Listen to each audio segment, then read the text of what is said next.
Vegetable pulao. Srivastava परिवार जूनागढ़ में रहने वाला एक छोटा सा और प्यारा सा परिवार था। कविता ने इस घर को बड़े प्यार से और सहजता से संभाला था। कविता सास ससुर की सेवा बड़े ही मन से करती थी और उसके साथ साथ अपने बच्चों की भी परवरिश पर उसने अच्छे से ध्यान दिया था।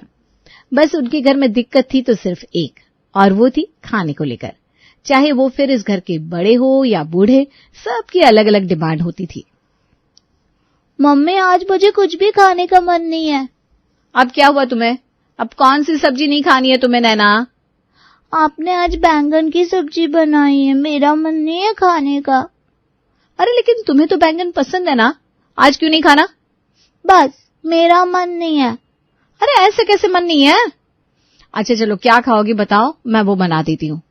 ना, आज मुझे कोई सब्जी नहीं खानी। अरे ये क्या बात हुई, कोई सब्जी नहीं खानी तुम्हें?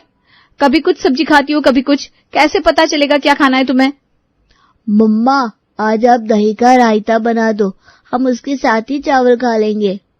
अब तुम भी शुरू हो गए? मम्मा बना दो ना दही का रायता प्लीज, ठंडा ठंडा रायता खाने का बड़ा मन है। ये बैंगन देखकर मजा नहीं आ रहा। तुम लोगों को पता नहीं किस चीज में मजा आता है, मुझे तो आज तक वही समझ में नहीं आया। रुको, बना देती हूँ। और मेरे लिए थोड़ी सी टमाटर की चटनी ही बना देना बहू, आज बड़ा मन है टमाटर की चटनी खाने का। ठीक है माँ जी। कविता की ये रोज की दिक्कत थी, किसको कब क्या मन कर जाए उन्हें खुद को पता नहीं होता था, इसीलिए कविता को हमेशा हर चीज के लिए तैयार रहना पड़ता था। अरे तुम सुबह की सब्जी क्यों खा रही हो? ये टमाटर की चटनी खाओ ना। ये टमाटर की चटनी मैंने सुबह ही बनाई थी माँ जी के लिए। लेकिन मुझे तो टिफिन में तुमने बैंगन की सब्जी दी थी जो तुम अभी खा रही हो। अरे तो सुबह किसी ने बैंगन की सब्जी खाई ही नहीं, बच्चों को दही का रायता खाना था। माँ जी ने कहा उन्हें टमाटर की चटनी की इच्छा हो गई है, वो बना दी उनके लिए, तो पापा जी ने भी उनके साथ वही खा ली। अब ये बैंगन की सब्जी जो बच गई है वो मुझे खानी पड़ रही है। अच्छा, वैसे मुझे तो बैंगन की सब्जी बड़ी पसंद आई थी, मैंने तो सारी चट कर दी, लेकिन ये टमाटर की चटनी मुझे कुछ खास पसंद नहीं आ रही। बस हमारे घर में यही तो दिक्कत है, किसी को कब क्या मन होता है खाने का उन्हें खुद को ही नहीं पता होगा। यहाँ हर रोज हर किसी का अलग मूड होता है और उस मूड के हिसाब से आप सब खाना खाते हैं। अब क्या कर सकते हैं, जैसे हैं तुम्हारे हैं मैडम। लाओ मुझे दे दो बैंगन की सब्जी और ये लो टमाटर की चटनी, तुम खाओ। कविता हर रोज इसी परेशानी से गुजरती और सबकी फरमाइश को पूरा करती। वैसे देखा जाए तो खाने को लेकर ड्रामे हर घर में चलते ही रहते हैं, बस सबकी दिक्कत अलग अलग होती है। रोहन, नैना, कैसे हो तुम दोनों? देखो तुमसे मिलने कौन आया है। बुआ जी, आपने तो हमें सरप्राइज ही कर दिया बुआ। अरे तुम दोनों से मिलने की इच्छा हो रही थी तो बस तुम्हारी बुआ आ गई तुम्हारे पास। अरे कंचन, अच्छा हुआ तू आ गई, कितने दिन हो गए थे तुमसे मिले हुए। हाँ ये बात तो है, इसीलिए तो देखो मैं बिना बुलाए आ गई। तुम्हें अपने घर में आने के लिए बुलावा चाहिए क्या अब? आओ बैठो, मैं तुम्हारे लिए शरबत बनाकर लाती हूँ। अरे भाभी मुझे कुछ नहीं चाहिए, आप पहले यहाँ बैठिए और मेरी बात सुनिए। मैं आप सबको अपने घर खाने के लिए इनवाइट करने आई हूँ। इनवाइट? अचानक क्यों, कोई खास बात है क्या? अरे नहीं, कोई खास बात नहीं है। वो बात यह है कि मेरे सास ससुर गए हुए हैं बाहर मेरी ननद के पास, और सौरव काम के सिलसिले में शहर से बाहर है, इसलिए मैं कल घर में बिल्कुल अकेली हूँ। तो मैंने सोचा क्यों ना आप सबको खाने पे बुला लेती हूँ, मेरा अकेलापन भी दूर हो जाएगा और हम सब एक दिन अच्छे से मिल भी लेंगे और ढेर सारी बातें भी करेंगे। ये कल हम सब बुआ के घर जाएंगे। ऐसे देखो कैसे खुश हो रहा है, जैसे अमेरिका जा रहा हो। कंचन देखो, तुम ज्यादा कुछ मत बनाना, तुम्हें पता है ना यहाँ सब खाने में कैसे हैं, किसको क्या पसंद है किसको क्या, जब जो मूड होता है वही खाते हैं ये सब। अरे भाभी आप बिल्कुल चिंता मत कीजिए, मैं सब संभाल लूंगी, बस आप सब आ जाइएगा कल। हाँ, मैं तेरे पापा से भी कह दूंगी, हम सब कल वक्त से पहुंच जाएंगे। ठीक है, तब मैं चलती हूँ, कल मिलते हैं। कविता ने सबको खाने पर इनवाइट तो कर दिया था, लेकिन उसे डर था कि कहीं वहां भी उसके परिवार वाले कंचन को परेशान न कर दे अपनी अलग अलग फरमाइश बताकर। थोड़ा अचार तो देना। क्या हुआ, उस दिन तो मटर की सब्जी आप बड़े ही दिल से खा रहे थे, आज अचार के साथ रोटी खा रहे हैं? ऐसी कोई बात नहीं है, सब समझती हूँ मैं, आप सबके नखरे हर दिन अलग अलग होते हैं। अरे कविता, तूने बताया सुनील को कि कल हम कंचन के घर खाना खाने जाना है? हाँ बता दिया माँ जी, बस इसी बात की चिंता हो रही है मुझे। अरे तुम क्यों चिंता कर रही हो, तुम्हें खाना थोड़ी ना बनाना है। वहां चलकर अगर इन सब में ड्रामे शुरू कर दिए, हमें ये नहीं चाहिए वो नहीं चाहिए, तो कंचन का तो मूड ही खराब हो जाएगा। अरे बहू क्या सोच रही हो? कुछ नहीं पापा जी, आपको कुछ चाहिए? मेरे लिए जरा पापड़ की सब्जी बना दे, आज मेरा बड़ा मन कर रहा है। जी ठीक है, अभी बनाकर लाती हूँ। बस इसी बात का तो डर है। हे भगवान, अब आप ही मेरी लाज रखिएगा कल। कविता की चिंता जायज थी, क्योंकि उसके घर वालों के 1000 नखरे होते थे। कभी कुछ चाहिए होता था, कभी कुछ। घर में तो कविता संभाल लेती थी, लेकिन उसे डर था कि कहीं कंचन के आगे ये लोग बेइज्जती ना करवा दे। लाओ मैं कुछ मदद करवा दूं? अरे नहीं भाभी, बस वेजिटेबल पुलाव ही तो बनाना है। वेजिटेबल पुलाव बनाया है तुमने? हाँ, वेजिटेबल पुलाव, साथ में दही का रायता भी है। आप खाकर देखिए, मेरे घर में तो सबको बड़ा ही पसंद है। हाँ हाँ जरूर, खुशबू तो बहुत अच्छी आ रही है वैसे। चलिए बाहर लेकर चलते हैं, गर्मा गर्म परोसेंगे तो मजा आ जाएगा। कंचन गरम गरम वेजिटेबल पुलाव और ठंडा ठंडा दही का रायता सबको परोसती है। साथ में पापड़ और अचार भी रखा हुआ था। प्लेट में वेजिटेबल पुलाव देखते ही सब लोग बड़े ही खुश हो जाते हैं और बिना किसी फरमाइश के खाने लगते हैं। बुआ मुझे थोड़ा और दीजिए पुलाव। हाँ हाँ बेटा, ये लो। तुम्हें पसंद आया? मुझे तो बहुत पसंद आया बुआ, ऐसा पुलाव तो मैं रोज खा सकती हूँ। मैं भी। मम्मा कल से आप भी रोज ऐसा वेजिटेबल पुलाव बनाना। तुम सबको इतना पसंद आया है, मैं जरूर बनाऊंगी। कंचन बाद में मुझे रेसिपी दे देना इसकी। अरे जरूर भाभी। ठंडे ठंडे दही के साथ तो ये और भी अच्छा लग रहा है सच में। कमाल हो गया, आज ना तो किसी ने कुछ कहा, ना कोई नखरे कर रहा है, और तो और वेजिटेबल पुलाव दिल से खा रहा है। मुझे पता होता तो मैं पहले ही नहीं ये बनाकर खिला देती। कंचन के घर पर बेइज्जती का जो डर था कविता को, ऐसा कुछ भी नहीं हुआ, और इस बात से कविता बड़ी ही खुश नजर आ रही थी। आज रसोई में जाते ही उसने भी वेजिटेबल पुलाव बनाने का सोच लिया था। चलो एक बात तो अच्छी हुई, कल मुझे पता तो चला कि इन सबको वेजिटेबल पुलाव बड़ा ही पसंद आता है और सब बड़े ही शौक से खाते हैं। इसलिए आज मैं कंचन की तरह ही वेजिटेबल पुलाव और दही का रायता बनाऊंगी, जिससे सब लोग बड़े ही खुश हो जाएंगे। कविता सबके लिए वेजिटेबल पुलाव और दही का रायता बनाती है और साथ में मसाला पापड़ भी रखती है। उसे यकीन था कि आज तो सब बड़े खुश होने वाले हैं, क्योंकि आज तो सबकी पसंद का वेजिटेबल पुलाव बना था। मम्मा आज तो बड़ी अच्छी खुशबू आ रही है, क्या बनाया है? अरे आप सब बैठिए तो सही, पहले बताती हूँ। अरे बताती क्या हूँ, परोसी देती हूँ। मम्मा जल्दी। आज मैंने आप सबकी पसंद का वेजिटेबल पुलाव बनाया है, वो भी दही के रायते के साथ। वाओ मम्मा, जल्दी, मुझे बहुत भूख लगी है। हाँ भी लो। मम्मी इसमें प्याज भी डाला है ना आपने? हाँ बेटा डाला है ना। नहीं, मुझे वेजिटेबल पुलाव में प्याज अच्छा नहीं लगता। अरे ऐसे कैसे, उस दिन तो बुआ के घर तुमने बड़े ही शौक से खाया था। हाँ, वहाँ प्याज का स्वाद नहीं आ रहा था, इसमें आ रहा है। मुझे प्याज वाला वेजिटेबल पुलाव नहीं खाना, मैं ये दही का रायता और रोटी खा लूंगा। अरे एक बार ट्राई तो करो, बिल्कुल वैसा ही है जैसा तुमने उस दिन खाया था। ना, मुझे ये पसंद नहीं, आप मेरे लिए रोटी बना दो, उसी से खा लूंगा।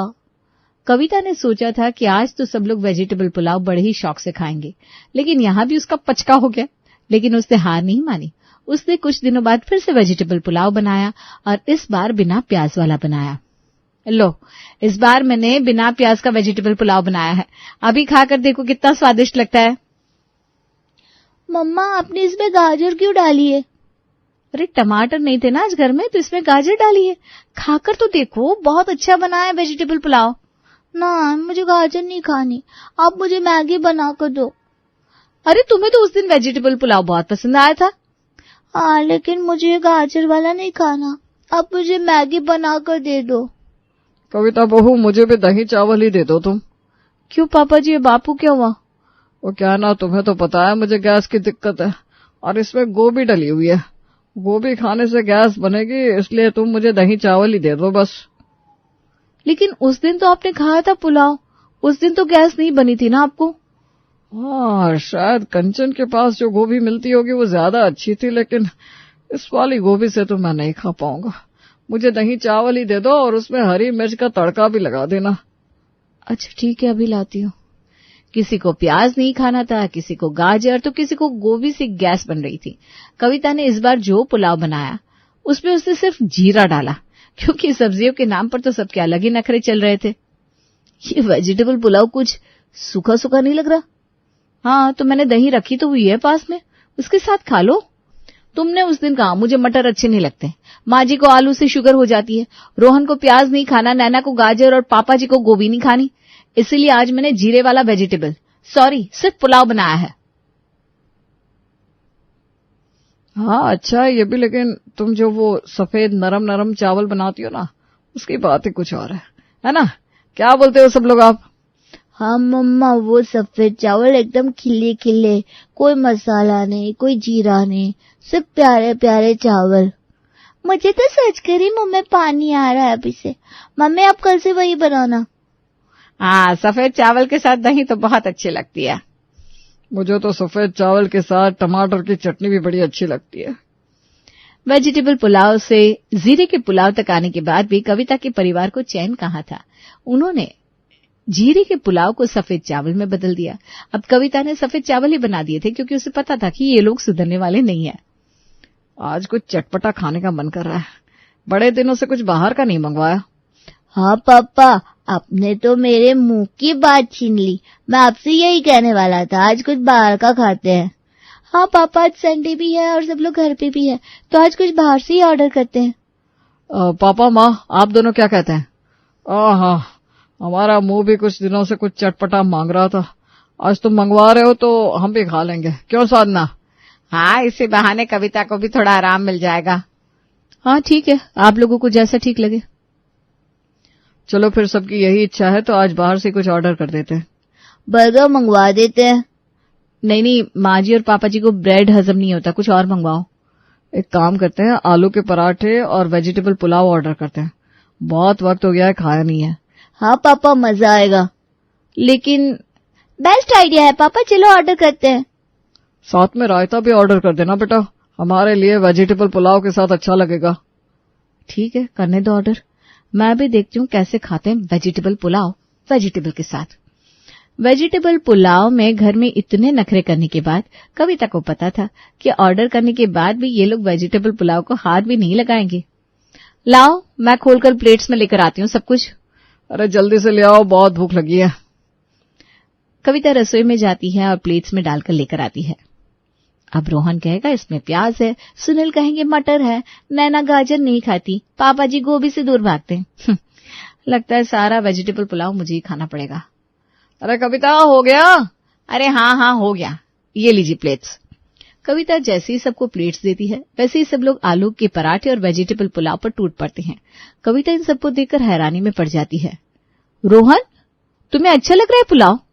अरे मम्मा, अच्छा नहीं, बहुत अच्छा है, मैं तो थोड़ा और लूंगा। पापा, आज तो मजा ही आ गया वेजिटेबल पुलाव खाकर। हाँ, मुंह बिल्कुल चटपटा सा हो गया। सारी सब्जियां बिल्कुल सही मात्रा में है, बहुत बढ़िया है। कविता, तुम भी ऐसा ही वेजिटेबल पुलाव क्यों नहीं बनाती हो? हाँ मम्मा, आप भी ऐसा पुलाव बनाओ तो मैं रोज खाऊंगा, सच में। मैं तो दिन रात खा सकती हूँ। मम्मी, आप ऐसा ही बनाना कल। अपने घर वालों की बात सुनकर कविता सर पकड़कर बैठ जाती है। अरे क्या हुआ, ऐसे क्यों बैठी हो? कुछ नहीं, बस एक कहावत याद आ रही है मुझे। कौन सी बहू? घर की मुर्गी दाल बराबर ही होती है, ये वाली कहावत याद आ रही थी बस पापा जी। कोई नहीं, खाइए आप वेजिटेबल पुलाव। कविता का वेजिटेबल पुलाव तो उसके परिवार वालों ने सफेद चावल में बदल दिया। आपके घर में वेजिटेबल पुलाव बनता है या बिना वेजिटेबल वाला पुलाव? हमें जरूर बताइएगा। रूबी और कम्मो बचपन की सहेलियां हैं। दोनों हर वक्त एक दूसरे के साथ रहती हैं। स्कूल से लेकर कॉलेज साथ में करती हैं। वक्त के साथ दोनों की शादी हो जाती है। दोनों एक दूसरे से दूर हो जाती हैं। एक रोज कम्मो रूबी से कहती है, यार पहले हम दोनों साथ रहते थे, मुझे ना तेरी बहुत याद आती है, देखने को आंखें तरस जाती है। हाँ यार, मुझे भी। तूने मेरे शहर में शादी क्यों नहीं की? फिर हम दोनों साथ में रहते ना। इस बार तो तुझसे मुलाकात हो गई, हर बार तो नहीं हो पाएगी। यार जब तुम मायके आए ना तो मुझे बता देना, फिर इस बार की तरह हम दोनों मिल पाएंगे। ये इत्तेफाक है, हर बार ऐसा थोड़ी ना होगा। जिस वक्त तू आए उसी वक्त मुझे भी आने मिल जाए, ये जरूरी तो नहीं ना। दोनों सहेलियां वक्त के साथ बिजी हो जाती हैं और इसी तरह 5 साल बीत जाते हैं। फिर एक रोज कम्मो को महेश कहता है, कम्मो, मेरा ट्रांसफर मुजफ्फरपुर हो गया है, अगले हफ्ते ही हमें शिफ्ट होना पड़ेगा, तुम पैकिंग शुरू कर दो। मुजफ्फरपुर? यही तो रूबी का ससुराल है, लेकिन मेरे पास तो उसका कोई कांटेक्ट नंबर या उसके घर का एड्रेस भी नहीं है। अरे मुजफ्फरपुर बहुत छोटी जगह है, तुम दोनों कहीं ना कहीं टकरा ही जाओगी। कम्मो बहुत खुश होती है और पैकिंग में लग जाती है। जैसा महेश ने कहा है, काश वैसे ही हो जाए, फिर पहले की तरह हम दोनों सहेलियां मिलकर रहेंगी। एक हफ्ते बाद कम्मो और महेश मुजफ्फरपुर शिफ्ट हो जाते हैं और एक दिन कम्मो सब्जी लेने जब बाजार जाती है और सब्जी ले रही होती है, तब उसकी नजर एक औरत पर पड़ती है। ये तो रूबी जैसी लग रही है, सामने से देखती हूँ। कम्मो सामने से जाकर देखती है तो देखती है उसका मुंह खुला का खुला रह जाता है। रूबी, अच्छा हुआ तो मिल गई यार। तुझे पता है, मैं यहीं अपने पति के साथ शिफ्ट हो गई हूँ। सच? ये तो बहुत अच्छी खबर सुनाई तूने। इनसे मिल, ये मेरी सासू माँ है। चलो बेटा तुम हमारे घर, आराम से थोड़ी देर बात कर लेना। सुनंदा के इतना कहने की देरी थी और कम्मो उनके साथ उनके घर चली जाती है। रूबी कम्मो को अपने हाथों के बने पकौड़े, चाय खिलाती है और दोनों बहुत देर तक बातें करती हैं। फिर महेश का फ़ोन आ जाता है और कम्मो को जाना पड़ता है। चलो अब मैं चलती हूँ, हम अभी अभी शिफ्ट हुआ है ना, तो कुछ सामान खरीदने के लिए मुझे महेश के साथ जाना है। ठीक है, लेकिन तू कल आना हाँ फिर से।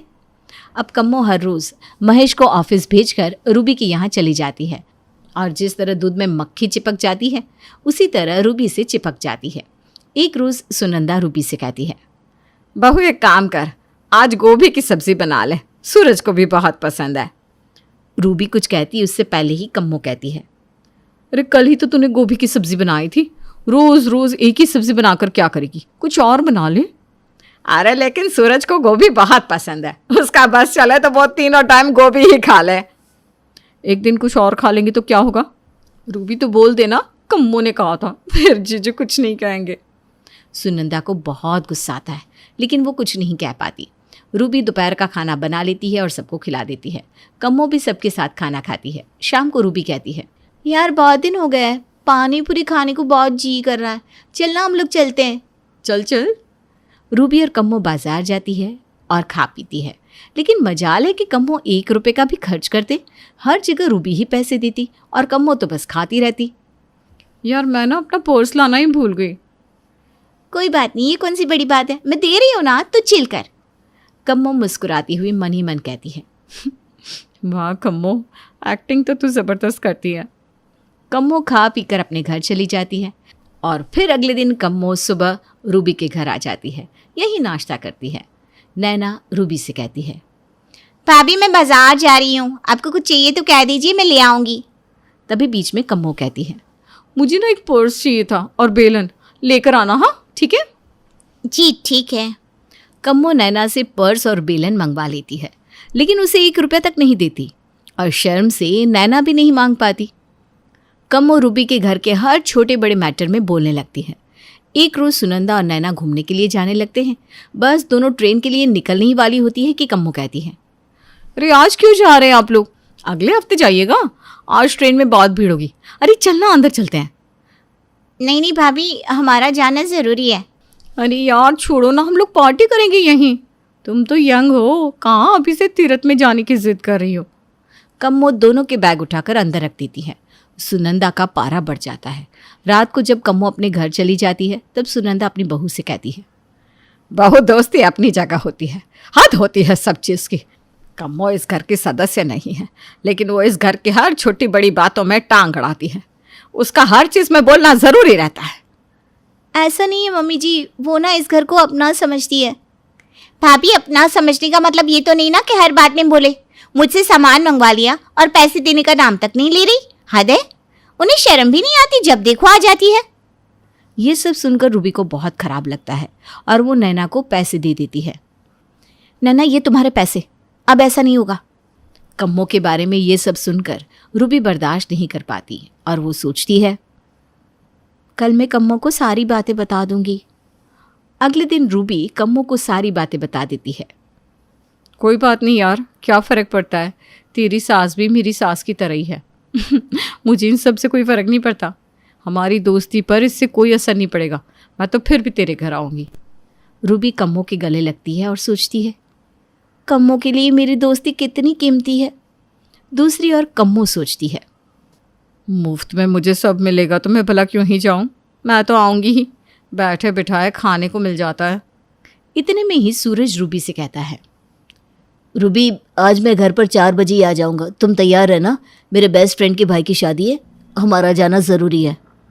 अरे आज तो हम दोनों मूवी जा रहे हैं, आप अकेले ही शादी में चले जाओ, हमने तो टिकट भी कटवा लिए हैं। टिकट कटवा लिए तो तुम महेश के साथ चली जाओ, शादी में तो रूबी मेरे साथ ही जाएगी ना, टिकट बर्बाद हो जाएगा तो भी चलेगा मुझे, तुम नैना के साथ भी जा सकती हो। अरे ये क्या बात हुई, मुझे बहुत मन था रूबी के साथ जाने का, मैं तो उसी के साथ जाऊंगी। कम्मो सूरज से बहस करने लगती है और ये सब सुनंदा सुनती रहती है। इसने तो हद ही कर दी है, अब मुझे कुछ ना कुछ करना होगा, वरना ये लड़की मेरे घर को बर्बाद कर देगी। इधर कम्मो मन में सोचती है, आज तो मैं रूबी को किसी भी तरह जाने नहीं दूंगी, चाहे जो भी हो, वरना मेरी पकड़ इस घर में कमज़ोर हो जाएगी। रूबी शादी में जाने के लिए तैयार होने लगती है। तभी कम्मो वहाँ रूबी को सिखाने के लिए पहुँच जाती है और कहती है, रूबी यार, तुझे मेरे साथ ही चलना होगा, चाहे जो होना हो वो हो जाए, लेकिन तू मेरे साथ ही चलियो, वरना तेरे ससुराल वाले हमेशा तुझ पर अपनी मर्जी थोपेंगे। ऐसा नहीं है, कोई मुझसे ज़बरदस्ती नहीं करता, मैं अपनी मर्जी से ही सब करती हूँ। ठीक है, तो तू आज नहीं जाएगी, तुझे हमारी दोस्ती की कसम है, तू नहीं जाएगी, जीजू के आने से पहले हम चले जाते हैं। ठीक है, मैं चलती हूँ, तूने कसम दी है, वरना मैं सूरज को छोड़कर कभी नहीं जाती। इधर दोनों मूवी के लिए निकलती है। उधर सूरज घर आता है और घर पर रूबी को ना पाकर उसका पारा 7वें आसमान पर चला जाता है। वो बार बार रूबी को फ़ोन पर फ़ोन करने लगता है, लेकिन कम्मो रूबी को फ़ोन उठाने ही नहीं देती। रूबी ने आज जो किया है बहुत गलत है, मैं उसे आज के बाद कहीं बाहर लेकर जाऊंगा ही नहीं। सूरज अकेले ही शादी में चला जाता है। रात को जब सूरज और रूबी दोनों घर पर आते हैं, सूरज रूबी से बात तक नहीं करता और हॉल में ही सो जाता है। अगले दिन सूरज को हॉल में सोता देख सुनंदा सब समझ जाती है। अब इसका मौका परमानेंट इलाज करना ही होगा, वरना ये तो मेरे घर के हिस्से करवा देगी। सुनंदा तुरंत उसी वक्त कम्मो की सास को फ़ोन करके सब कुछ बता देती है। बहन जी, आप अपनी बहू को संभाल लीजिए, अकेले रहकर वो दूसरों के घर तोड़ रही है, आपके बेटे का क्या ही ख्याल रखती होगी वो, बाकी तो आप समझदार हैं, मुझे ज़्यादा कहने की ज़रूरत नहीं है। ठीक किया बहन जी, जो आपने मुझे सब कुछ बता दिया, आज ही मैं अपने बेटे के पास जाने के लिए निकलती हूँ।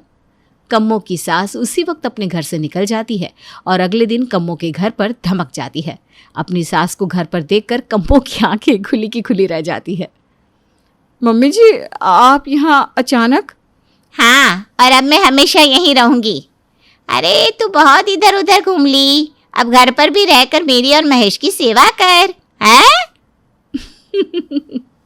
सास के आने के बाद कम्मो का घर से निकलना मुश्किल हो जाता है और सुनंदा का घर कम्मो से बच जाता है।